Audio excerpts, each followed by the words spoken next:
আজি আহি পাই গ'লোহি সদায় এখন অন্যতম ঠাই অমৰপুৰ আৰু সেই অমৰপুৰৰ এখন অতি ভিতৰুৱা গাঁও বলুকা। তাকে অকণমান আপোনালোকক পৰিৱেশটো দেখুৱাবলৈ চেষ্টা কৰিম। আমি আহিলোঁ এইফালৰ পৰা মানে আৰু গাঁওখন বৰ ডাঙৰ নহয় নেকি, যিমানখিনি সোমাই আহিলোঁ। এতিয়াতো সোঁ মাছ পালোহি, কিন্তু সেইফালেও আছে, তো দেখুৱাম।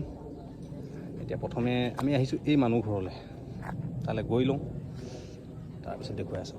এই গাঁওখন হৈছে এখন মিচিং জনজাতিৰ গাঁও। ঘৰটো চাই গম পাইছে আৰু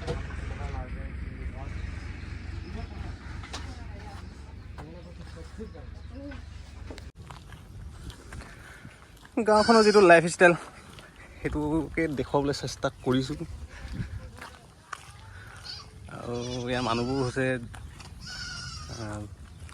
কৃষিজীৱী, সকলোৱে কৃষিৰ ওপৰতে নিৰ্ভৰ। ৰাস্তা পদূলি আজিৰ পৰা 5-6 বছৰ আগত এনেকুৱা নাছিলে। এবাৰ আহিছিলোঁ তেতিয়া একদম মানে মাটি ধূলি ৰাস্তা।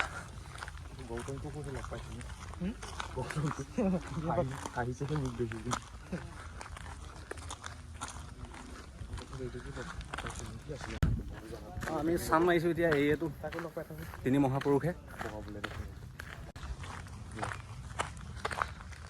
এইফালে বৰ ধুনীয়া বস্তু এটা দেখিলোঁ দেই।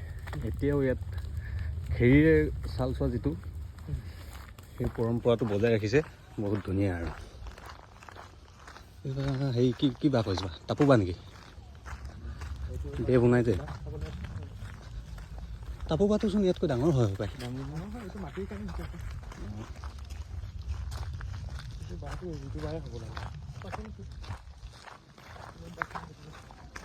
হয় কি এনেকুৱা মিচিং গাঁওবোৰত ৰাজহুৱা অনুষ্ঠান বুলিবলৈ এটা নামঘৰ থাকিব।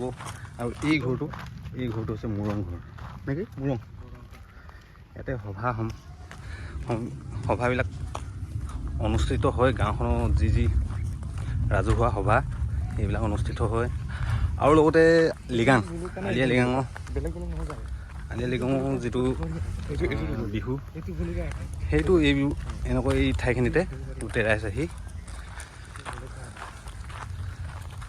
বিহুটো পালন কৰে।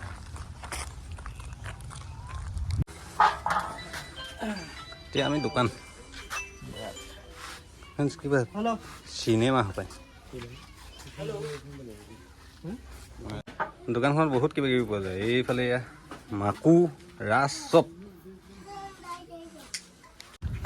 আৰু এটা এই অমৰপুৰ অঞ্চলত লক্ষ্য কৰিবলগীয়া কথা, অমৰপুৰত কাৰেণ্ট নাই। এই পোষ্টখিনি দেখিছে, এইখিনি হৈছে চ'লাৰ ছিষ্টেমৰ এই অঞ্চলটোত কাৰেণ্টৰ ব্যৱস্থা। সেইফালে দেখি আহিছিলোঁ ডাঙৰ এটা প্ৰজেক্ট আছে, তাৰ পৰাই কাৰেণ্টৰ ব্যৱস্থাটো। চবচে ডাঙৰ কথা হৈছে কি, মোৰ কাৰবাৰটো ইয়াত ট্ৰেক্টৰে কৰি আছে। এইফালে ধুনীয়া পেকেটিং কৰি থৈছে ধান।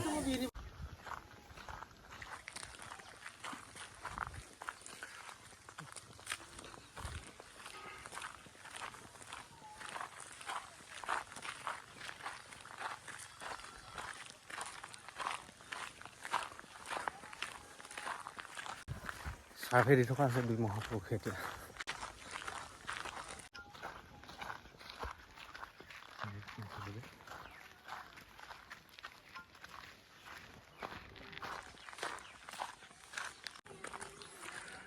গাঁওখনৰ যিটো কাৰেণ্টৰ ব্যৱস্থা, এইফালে চ'লাৰখিনি, সেইখিনি ইয়াৰ চ'লাৰ। আৰু চ'লাৰৰ যিটো কাৰেণ্টটো ষ্টক হয় এই ঘৰটোত, ইয়াৰ পৰা গোটেই গাঁওখনে কাৰেণ্টৰ ছাপ্লাই। কথা হৈছে অমৰপুৰ প্ৰতিখন গাঁৱে একেবাৰে নেচাৰেলি। সেইফালে সেইখন ইয়াত নদী, এখন ধুনীয়া নদী।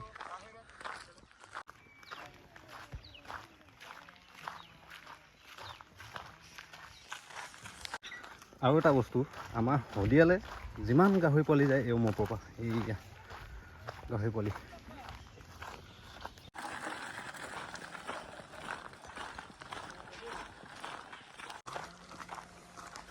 অমৰপুৰ ভুলুকা আহিলোঁ, ভালে লাগিলে ঠাইখিনি, একেবাৰে আৰু নেচাৰেলি টাইপ। আৰু লগতে ভিডিঅ'টো ইমানতে সামৰিছোঁ।